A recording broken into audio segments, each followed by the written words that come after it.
Well, my name is Stephanie Frostad, and I'm an artist living and working here in Missoula, Montana. This is my painting, Return of the Prodigal Son, from 2009. It's oil on canvas.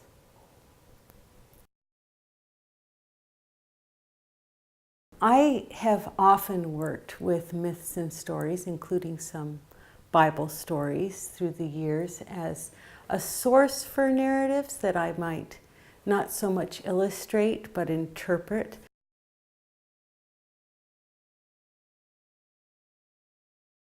The thing I found intriguing about the parable when I set out to work with it was that the prodigal son was an easy villain for me. I'd sort of cast him that way. And I wanted to give some space to the dutiful son, who, I mean, there are thousands and thousands of paintings of the prodigal son and the return of the prodigal son specifically. But there aren't any paintings of the dutiful son. I mean, where he appears in any of this imagery is very slight, if at all. And as I got involved with the imagery, I realized how hard it is to portray his story, because his journey is more interior. He has to reconcile with his brother somehow. And what that looks like is a little harder to portray than, for example, the prodigal son debauching himself with prostitutes and liquor, or him being destitute and living among the swine. In this scene, it's sort of the resolution of the parable. The prodigal son returns, rather rejected, but he's greeted warmly by his parents. And in the middle ground, we find the dutiful son sort of poised between that happy homecoming about which he's ambivalent and the fatted calf that will no doubt be slaughtered for the feast of the prodigal son's return. And I used this element of the sort of grand gate or entry to the farm to frame the gulf between them. These cows, I think the overall sense is one of nurturance and abundance, and that's there. But the human drama that unfolds beyond it makes other kind of implications about the fate of these creatures and the fate of the land.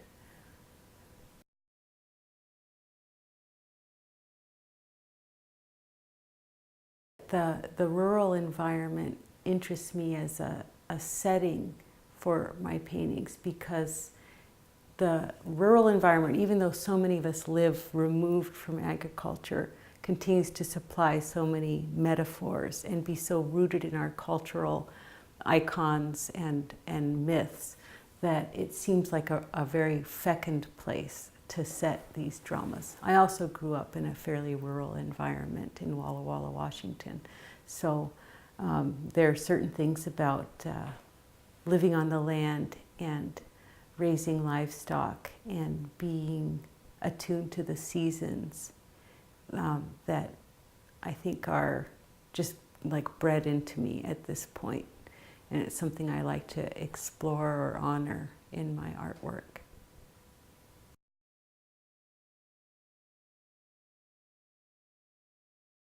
I was trained, I got my early training in Baltimore at the Maryland Institute by a lot of like first and second generation abstract expressionists.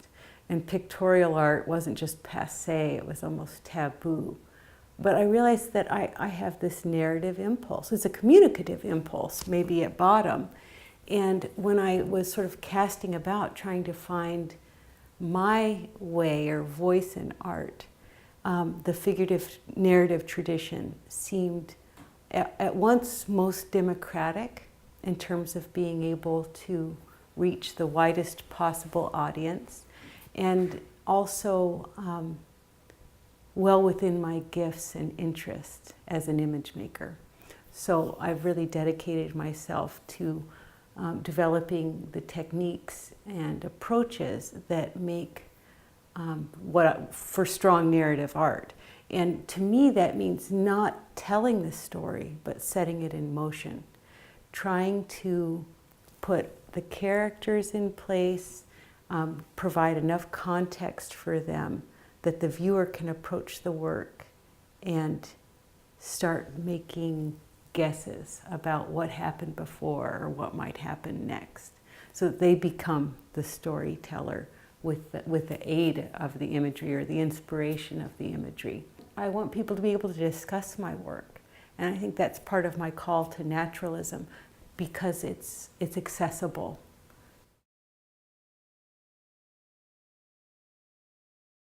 Yeah, you know, I usually have what might be the skeleton of an image in mind.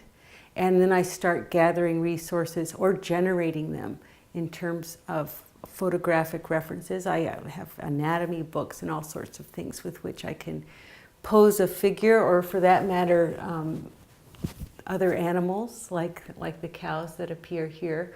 And sometimes as I go along, I find, you know, the pose that I originally became attached to for a certain character isn't working.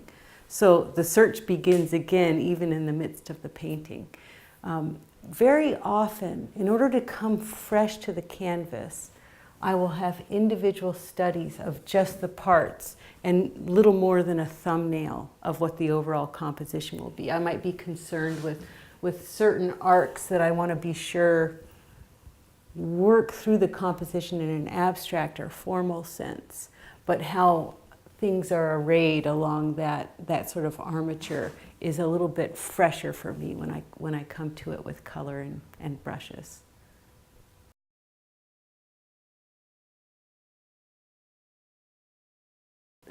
These cows were photographed at the Western Montana Fair. I'm always out hunting around for sources of imagery. This figure, the young man who is the dutiful son, is a picture I found based on a picture I found in a book, but I actually modeled for all three of these characters, kind of struck these poses. So that's part of my composite process, for there to be a certain amount of invention.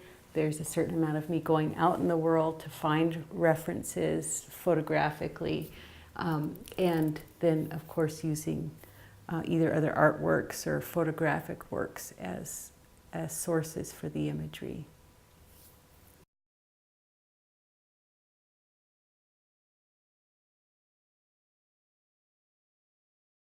In our culture, there's all this competing vibrancy and noise, which is a very popular aesthetic, like in television or at the movies, or even if you're driving down Reserve Street and each sign wants to be a little brighter or bolder or flashier than the next one.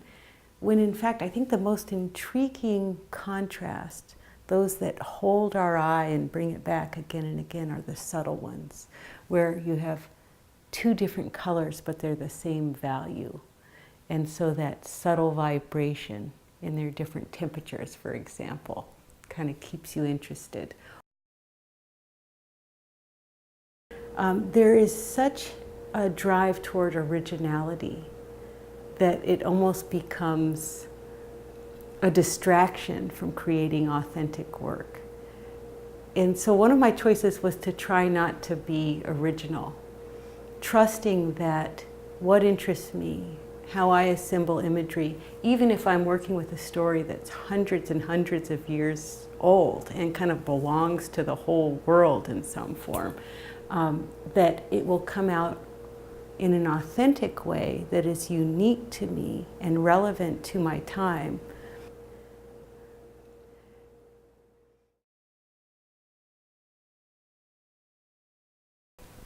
I'm Stephanie Frostad. I live and work here in Missoula, Montana, and this is my painting, Return of the Prodigal Son.